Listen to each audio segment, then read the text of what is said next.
When you struggle with infidelity within your marriage and you've decided that you guys want to heal and you guys want to work on things, both sides have issues that they want to address. And when you're in a marriage coaching session with my wife and I, we say it like this: the infidelity is usually like the cherry on top.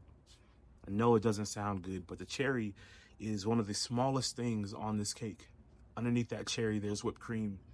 Underneath that whipped cream, there's frosting. And then there is the cake. And within that cake, there are ingredients. And the majority of those ingredients are the major issues within your marriage. But what the issue is when we have to deal with infidelity, that's the shiny object that has to be tackled first. And so when you are the betrayer within the marriage and your spouse is asking you a million questions and you feel like you're walking on pins and needles and you feel like there's no space for you to talk about how you feel and the issues that were in your marriage before the infidelity, you're valid.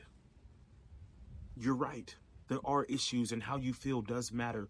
But because of what you have done, you need to create a space where your spouse is able to feel, where they're able to express, where they're able to ask their questions, have their questions answered. They need to see your consistency. They need to see that you're going to be a good leader. They need to see your spiritual covering. They need this over a period of time. And those issues that you feel and that you have, those can and should be addressed. You have to give it time.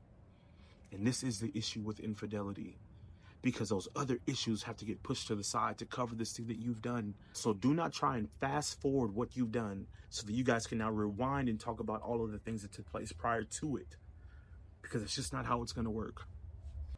And for those of you who have not suffered with infidelity within your marriage, but you are starting to go down a path that is dark, this is preventive what I'm doing. Look at my story. Look at the stories of others. Avoid that path so that you can avoid that ending. Marriage takes effort. So put it in.